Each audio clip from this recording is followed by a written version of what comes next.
The dinner table was perfectly set when my phone buzzed. It was Marcus, my husband of 3 years. Maya, listen. His voice was casual, almost cheerful. The family's heading to Lake Tahoe next week. I've booked everything: flights, cabin rental. We leave Thursday. My grip tightened on the phone. The whole family? I asked, keeping my voice steady. Your parents, your sister Nina and her boyfriend, your uncle? That's 7 people, I counted silently. The cabin has 3 bedrooms, Marcus continued smoothly.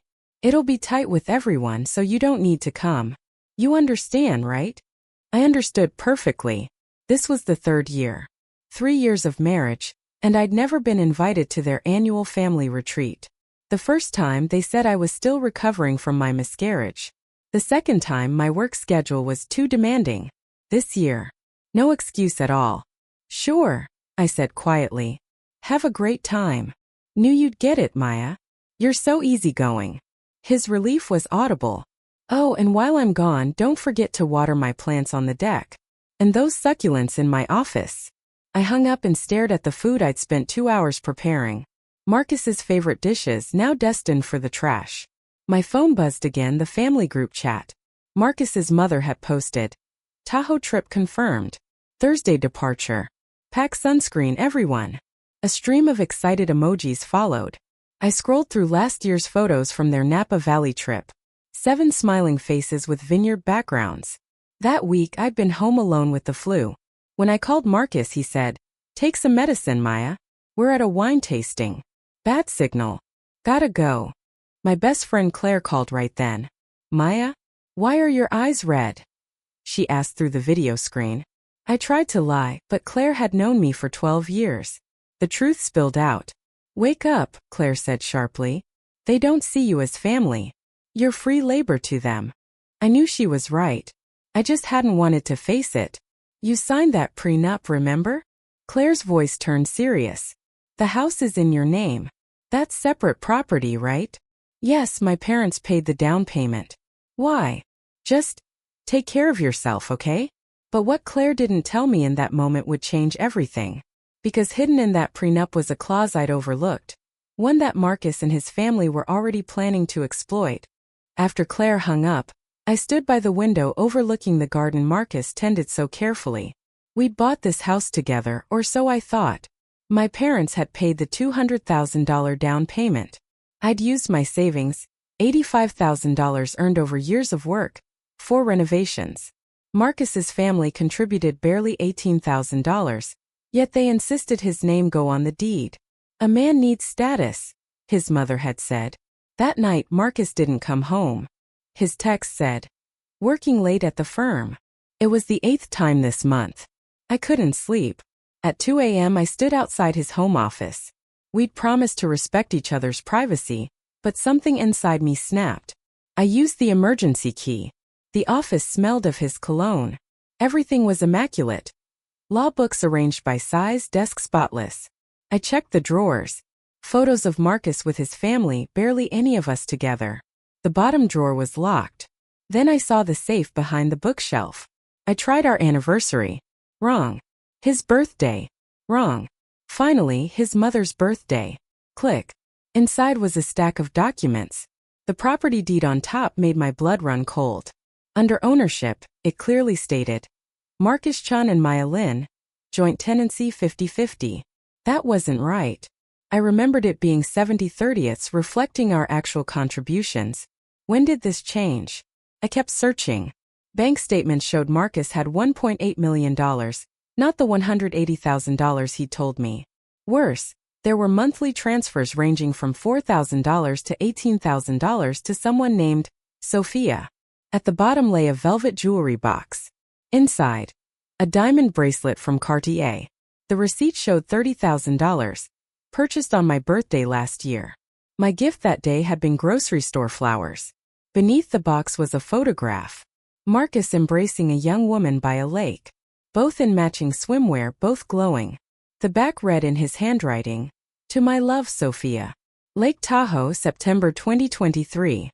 That was the week he'd said he was on a business trip. My world shattered. The late nights, the mysterious expenses, the constant absences. It all made sense. My phone buzzed. Marcus. Babe won't make dinner tomorrow. Client meeting. I zoomed in on his profile picture. In the wine glass reflection, I could see a woman's hand with red polish. In the window behind him, two silhouettes sat across from each other in an expensive restaurant. I took photos of everything and emailed them to Claire's encrypted account. Then I carefully replaced everything exactly as I'd found it. At 11 p.m. Marcus stumbled in, reeking of perfume. You smell like someone else, I said flatly. Client meeting, babe. You know how it is. Is Sophia a client too? His face went white. Marcus thought he could explain his way out of this. But he had no idea that in the safe he guarded so carefully, I'd found something even more damaging than evidence of his affair. I'd found the blueprint of his family's entire scheme. Maya, wait, I can explain, Marcus stammered, his drunkenness evaporating instantly. Don't bother. I stood up. I'm tired.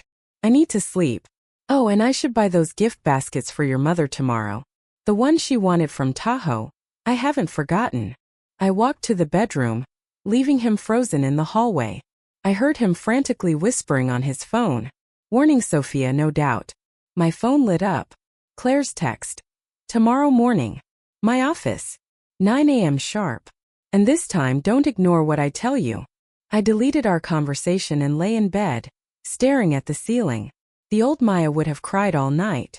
But now I felt only cold clarity. Marcus crept into bed, pretending to sleep. In the darkness I broke the silence. What resort are you staying at in Tahoe? His body tensed. Just a regular place. One the firm has a deal with. Not the Lakeside Lodge again?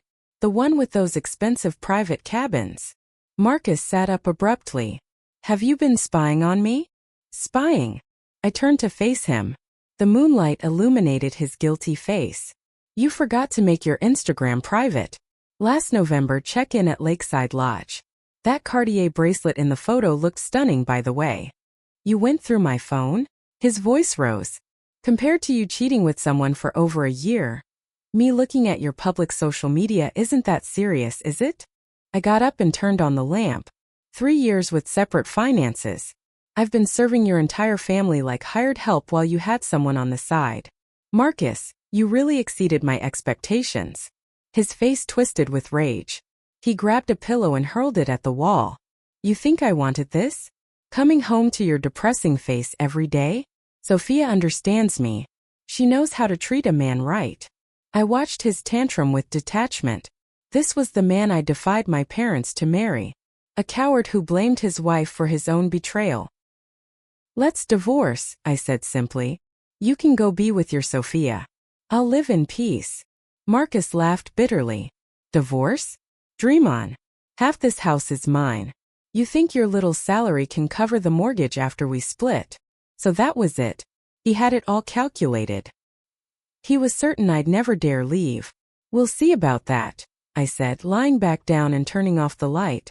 I could feel his bewildered, angry stare in the darkness. Maya, he hissed. Don't do anything stupid. My sister Nina needs a place when she gets married. This house would be perfect for her. Everything suddenly made sense. The change deed. The family trips without me. The separate finances. Marcus's entire family had been orchestrating this for years, but they'd made one critical mistake. They underestimated me. I didn't sleep. At dawn, I quietly packed essentials and critical documents. Marcus lay snoring. I slipped out and called Claire. I've decided. I'm getting back everything that belongs to me. Now we're talking, Claire said. Meet me at my office. Claire was a corporate attorney with connections. Her office occupied the 24th floor of a downtown high-rise. She'd printed all the evidence I'd sent. It's worse than we thought, she said, adjusting her glasses. According to these bank statements, Marcus transferred $415,000 to Sophia over 2 years. That's clear dissipation of marital assets. My fingers traced those cold numbers. $415,000, years of my salary, handed to another woman. But here's the worst part. Claire unfolded more papers. 3 months ago, Marcus took out an $850,000 loan against the house. Purpose listed. Home improvement. But you didn't renovate anything, did you? $850,000? He never said a word. He wasn't going to. That money was transferred to Sophia in 6 installments. I think he bought her a condo. I felt nauseated. Look at this. Claire opened her laptop, showing text messages between Marcus and his sister Nina. I obtained these through special channels. Not fully admissible in court, but they show their plan. The messages made my blood boil. Nina. Did you tell your wife about the mortgage yet? Marcus. Not yet. After the trip. She's been acting strange. I think she suspects Sophia. Nina. So what? David and I need that down payment for our condo next week. Marcus. Relax. My name's on the deed too. Even if she objects, she can't stop it. If she makes trouble, I'll have Mom handle her. She always listens to Mom. They'd been planning to mortgage my house to buy Nina's condo all along. Legally, Claire said seriously. With joint ownership, sometimes just one owner's consent is enough for a mortgage. If they act first, you're in trouble. What do I do? We act faster. Claire's eyes gleamed. Your parents paid the down payment. You paid most of the renovation. You have all the receipts. We can argue Marcus is primarily responsible for the marriage breakdown and demand asset redistribution. What if I can prove the joint tenancy deed was forged? Claire's eyes widened. You have proof. I remember clearly. It was originally 70/30ths ownership. The notary stamp and signature on the current deed look suspicious. This changes everything. Claire hit her desk excitedly. If we prove forgery, not only is the mortgage void, but Marcus could face criminal charges. We outlined our plan. Gather more evidence, verify the deed's authenticity, and prepare divorce papers. As I left, Claire handed me keys. My spare apartment. Stay there. Don't go back to the house. A cornered Marcus could be dangerous. I took the keys, but neither Claire nor I knew that Marcus had already set another trap in motion. One that would force me to make the most difficult decision of my life. The county recorder's office was surprisingly busy for a Wednesday morning. I waited nervously, clutching my documents. When my number was called, I presented the original deed and my ID. I need to check the property's historical records, I said. The clerk pulled up the file. There it was, clear as day. Tenancy in common. Maya Lin 70%, Marcus Chan 30%. But the current deed showed joint tenancy 50/50ths. Marcus had definitely forged it. I photographed everything and sent it to Claire. Her response came instantly. Jackpot. He's finished. If someone tries to mortgage a property with a reported loss deed, is it valid? I asked the clerk. Once the loss report is published, the old deed becomes void immediately, she explained. But if you're worried about property security, you can request a prohibition on disposition notation. That prevents anyone from making transactions with the property temporarily.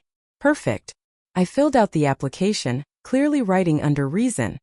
Suspected document forgery by co-owner. As I left, my phone rang. Unknown number. Is this Miss Maya Lin? I'm calling from Premier Realty about your house listing. We have a buyer offering $1,350,000. When can we meet? My heart stopped. Excuse me? I never listed my house. The agent sounded confused. But a Mr. Marcus Chun came in yesterday with the deed and a copy of your ID, saying you'd both agreed to sell. Rage flooded through me. Listen carefully. That listing is fraudulent. The deed has been reported lost, and a new one is being issued. If your agency proceeds without proper legal verification, expect a lawsuit. I hung up and called Claire immediately. That bastard's trying to sell the house behind your back, she shouted. We need to move faster. What if he contacted other agencies? What should I do? First, notify all major real estate agencies and banks that the property is in dispute. Second, we sue Marcus immediately for document forgery. And third, Claire paused. What if you sell the house yourself? Sell it. The thought shocked me. I put so much love into that house. Every detail, every corner. But what was the point of keeping it? Every room held painful memories now. I'll sell it, I decided. But only after I regain full ownership. Smart decision. Oh, your parents just arrived. They're at the hotel. Can you meet them and Mr. Patterson at 3 p.m.? He's the real estate attorney I mentioned. At 3 o'clock, I met my parents and Mr. Patterson in a hotel conference room. My mother hugged me tightly, tears in her eyes. Mr. Patterson reviewed all my evidence, nodding constantly. The evidence is solid. Mr. Chin's actions constitute forgery and fraud. He could face up to 4 years in prison. Prison? I shook my head. I just want a quick divorce and my assets back. But as Mr. Patterson began outlining our legal strategy, my phone buzzed with a photo from the family group chat. What I saw made my blood run cold and changed everything I thought I knew about Marcus's betrayal. The photo showed 7 people on a beach: Marcus's parents, Nina and her boyfriend David, Marcus's uncle, his cousin, and Marcus himself.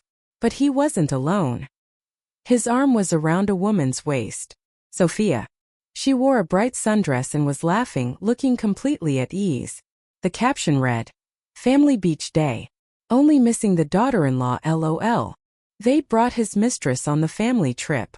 They'd introduced her to everyone as if she belonged there, while I, his legal wife, was deliberately excluded." My hands trembled so violently I nearly dropped the phone. "Ms. Lin." Mr. Patterson's concerned voice broke through my shock. "Are you all right?" I showed him the photo, pointing out the timestamp and location tag. Lakeside Lodge, Lake Tahoe. They're all there. Mr. Patterson photographed the evidence. "This actually helps us. The court will need to serve Marcus with divorce papers, and now we know exactly where he is." "When do we file?" I asked. "Tomorrow morning first thing. I'll also request an emergency asset freeze and a restraining order preventing any property transactions." My father put his hand on my shoulder. "Maya, whatever you need, we're here." After the meeting, I returned to the house one final time to collect my belongings. As I was packing books from the office, the doorbell rang. Through the peephole, I saw a professional-looking woman with a briefcase. "Is this the Chun residence?" she asked when I opened the door. "I'm from Pacific Trust Bank. Mr. Chun asked me to collect some documents." A bank representative. Marcus was moving even faster than I'd thought. "What documents?" I asked, not letting her inside. "The property deed and your original ID. Mr. Chun said you were expecting me." So this was his play. If he couldn't mortgage the house himself, he'd try to use a bank representative to pressure me. "I'm sorry, but those documents aren't available," I said firmly. "The property deed has been reported lost, and a new one is being issued through legal channels. Any attempt to conduct transactions with the old deed is invalid." The woman's professional smile faltered. "But Mr. Chun assured me." "Mr. Chun doesn't speak for me.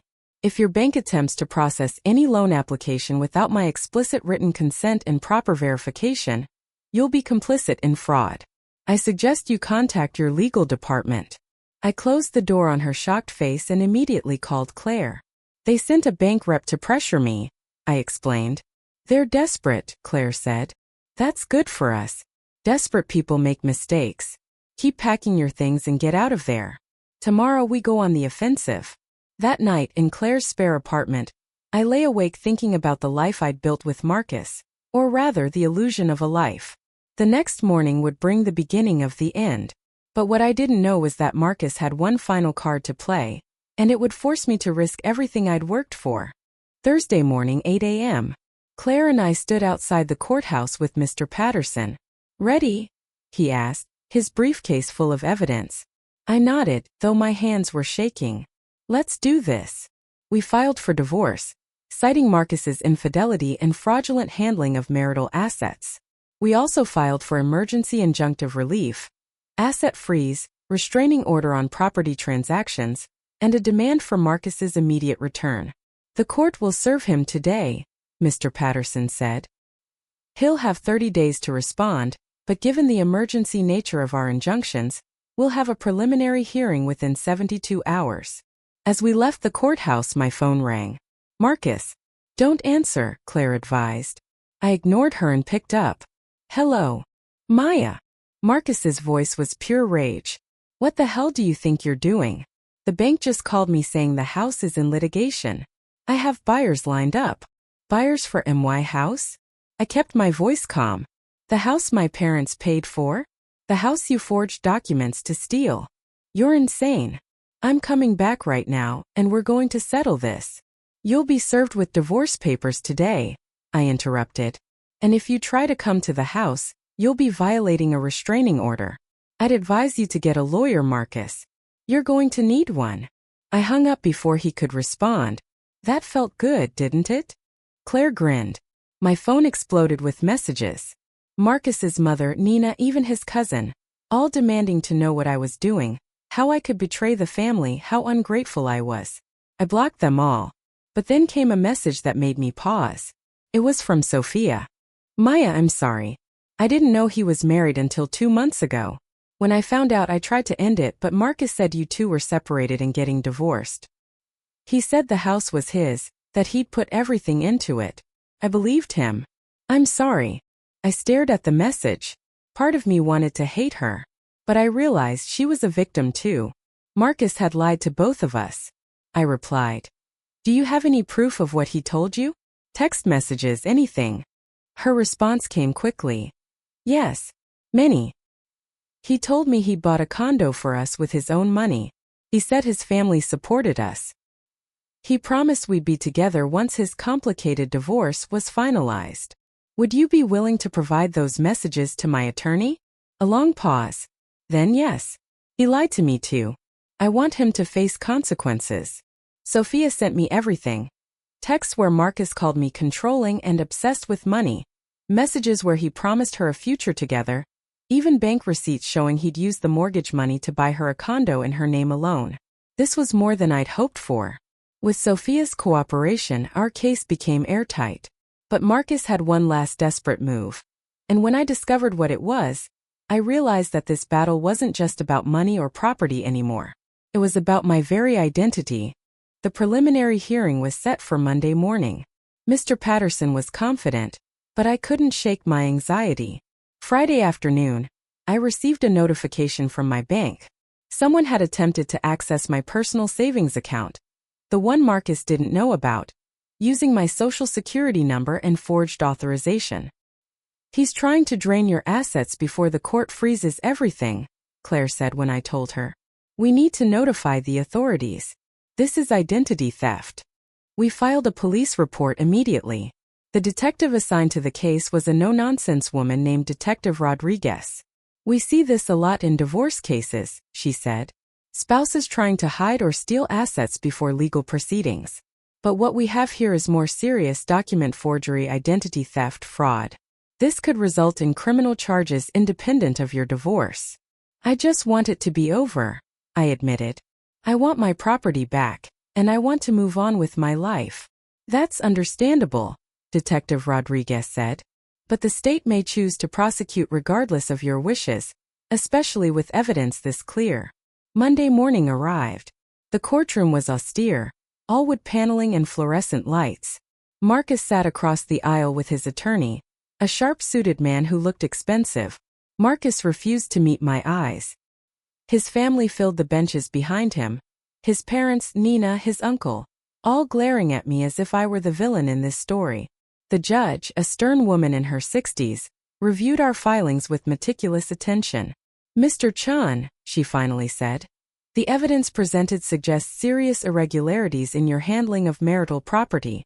The deed modification, the unauthorized loan, the transfers to a third party. These are deeply concerning. Marcus's attorney stood. Your Honor, my client disputes these characterizations. The property was jointly owned, and he had every right. Except the property wasn't jointly owned in the way he claims, the judge interrupted. The original deed clearly shows a 70-30 split, reflecting the actual financial contributions. The subsequent modification to 50-50 joint tenancy appears to have been executed without proper authorization. She continued. Furthermore, the evidence of infidelity and financial misconduct strongly suggests that Mr. Chan is primarily responsible for the marriage breakdown. I'm granting the emergency injunctions in their entirety.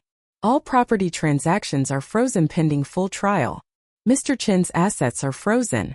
And, she looked directly at Marcus, I'm referring this case to the district attorney's office for possible criminal prosecution. Marcus's face went white. The house at 482 Meadowbrook Lane shall remain solely in Ms. Lin's name, reflecting the original ownership structure and financial contributions. Mr. Chun, you have 48 hours to vacate the premises and remove your personal belongings. Ms. Lin, you may change the locks after that period. The gavel struck. It was over. As I walked out of the courthouse into the bright morning sun, I felt something I hadn't felt in 3 years, freedom. But this ending was also a beginning. And what I did next would surprise everyone, including myself. 6 months later, I sold the house for $1.4 million. After paying off the mortgage and settling legal fees, I walked away with enough to start fresh. I bought a small condo near the beach, something that was mine alone with no painful memories attached. I reconnected with my parents, spending weekends with them like I used to before Marcus. Marcus's law firm quietly let him go after the criminal charges were filed. He eventually pleaded guilty to document forgery and fraud, receiving probation and community service. His family stopped speaking to me entirely, which was the greatest gift they could have given me. Sophia and I never became friends, but we did exchange a few messages. She'd left Marcus immediately after learning the truth and moved to another state. I hoped she'd learned the same lesson I had. Never lose yourself trying to please someone else. Claire remained my best friend and fiercest advocate. You were always stronger than you thought, she told me. You just needed to remember it. She was right. I spent 3 years making myself smaller, quieter, more accommodating. Trying to fit into a family that never wanted me. Trying to keep a marriage that was already broken. But I'd reclaimed more than just my house. I'd reclaimed myself. And that was worth far more than any property could ever be.